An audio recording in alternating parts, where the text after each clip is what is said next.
in this episode of the Natural Alpha podcast.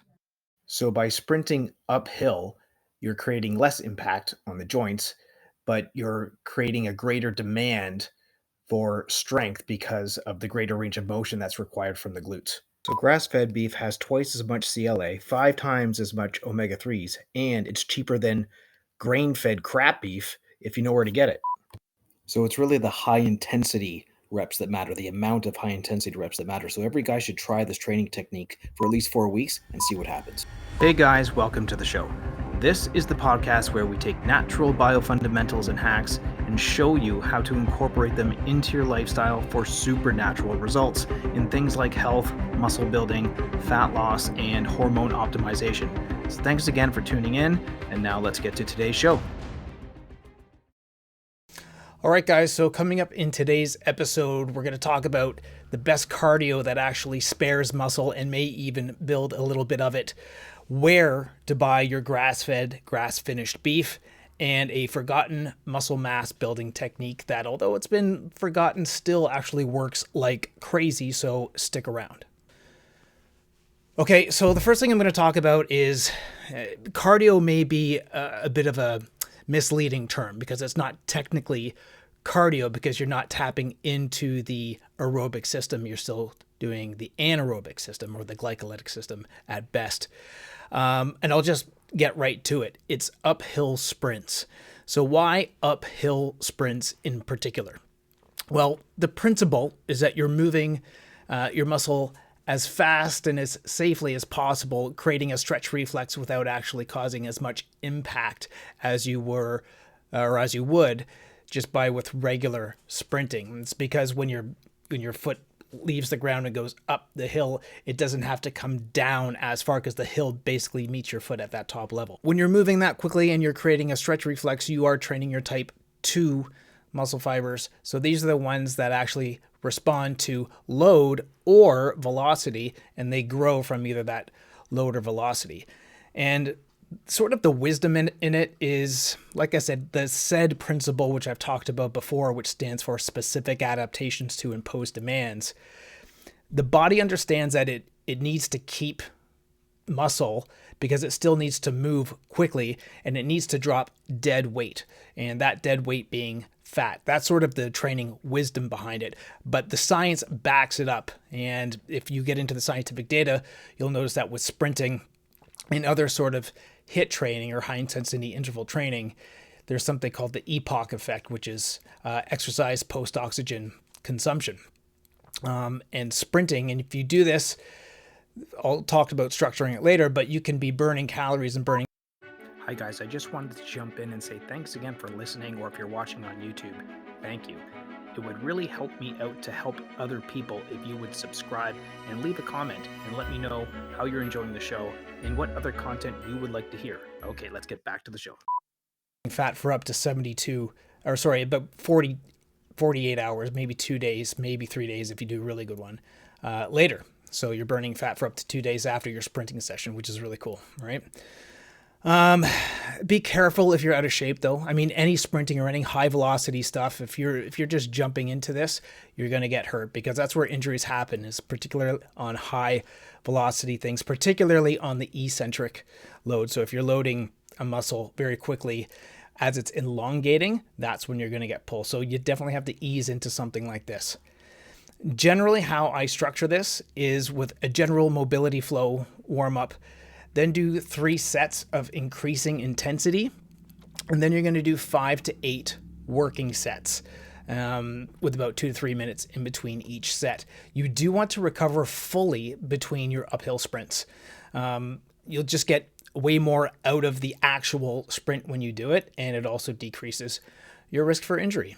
So that's tip number 1 for today. Uphill sprints are going to be your best bet at maintaining muscle. Again, because the body knows that understands that it needs to hold on to muscle because it needs that strength to get up the hill, but it will drop the dead weight, the body fat, and it does this through the EPOC system. Okay. Now, the next thing, I got a lot of guys talking about or contacting me, and they said, oh, grass-fed beef, that's great, but where do you get it? And it's really, there's no secret place But I'll talk about a couple places. But first of all, let's talk about grass-fed beef in general. So particularly grass-fed and grass-finished beef. You want something that's finished on the grass as well, because sometimes grass-fed beef will be labeled grass-fed, but it's still finished with grains for the last either 6 weeks or a couple of months of their life, and that sort of negates the whole point of it being grass-fed in the first place, right?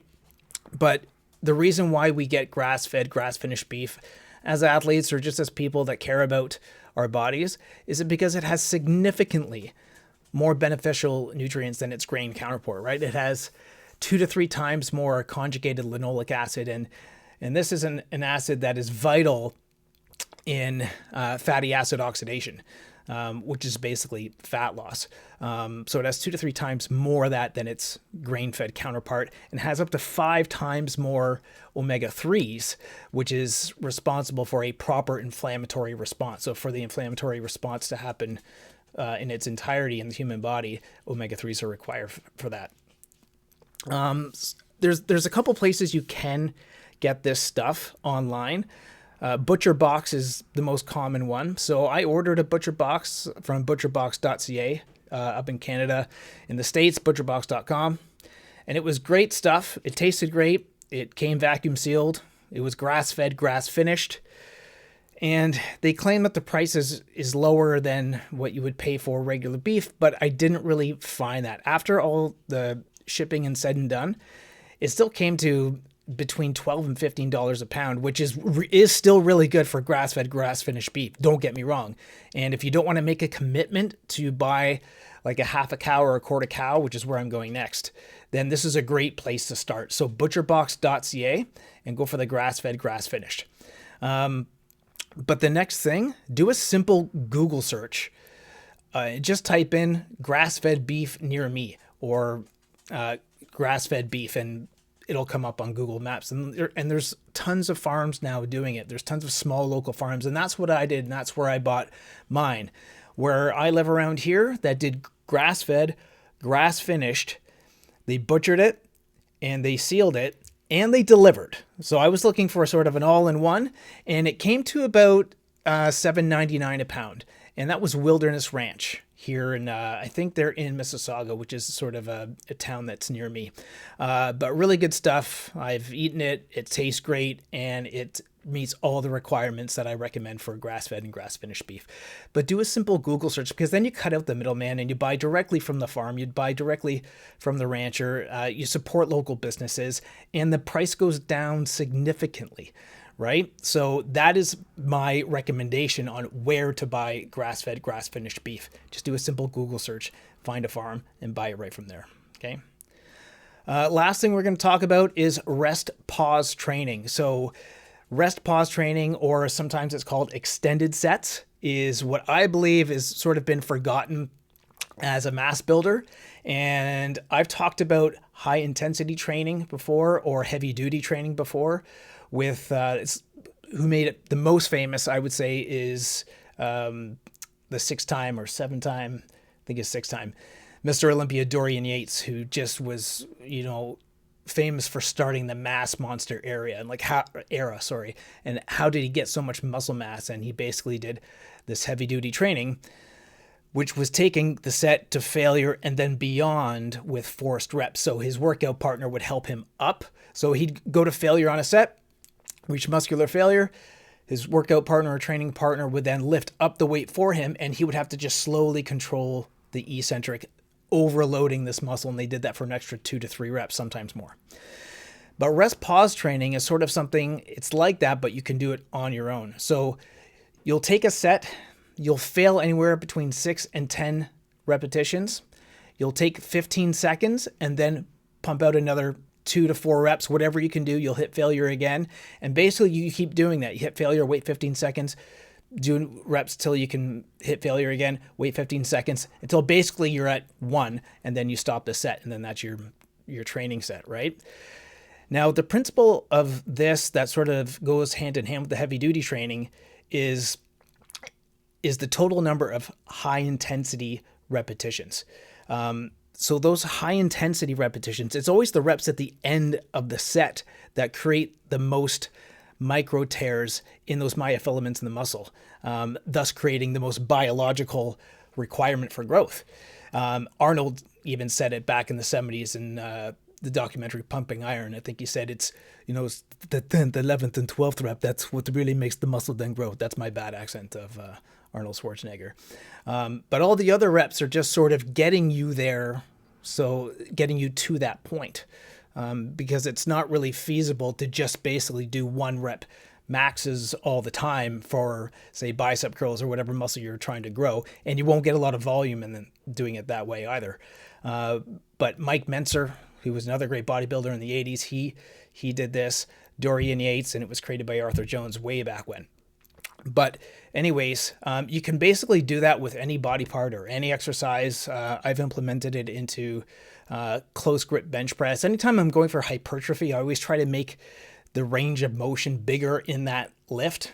A classic powerlifting bench press, you're actually trying to shorten the range of motion as much as possible. But for muscular hypertrophy, I always like long lifts because you will engage the most amount of muscle that way. So make it hard. Make it hard. Use the variation of the lift that actually requires you to go through a greater range of motion.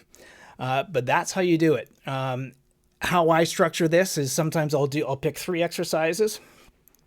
I'll do a rest pause set. Then I'll go to another exercise, do a rest pause set, and then to another exercise and do a rest pause set. And then by the time the body parts are split. And then by the time I get back to that first exercise, I've rested and I do it again. Now the reps basically decrease every time, but boy, is it killer. And it works, man. But that's it for today, guys. Thanks for listening. And we will talk to you soon on our next podcast, and stay strong. Guys, thanks for listening. I hope you can take today's content and apply it to your life to make a stronger version of yourself. I really do. If so, it would really help me out if you guys could follow me on Apple or Google Podcasts or whatever platform you're listening on, really. And leave a review as well. And let me know how I'm doing and what other topics you'd like to hear about. You can also subscribe to my YouTube channel, The Natural Alpha. And thanks again. I appreciate you guys. Stay strong, and we'll talk soon.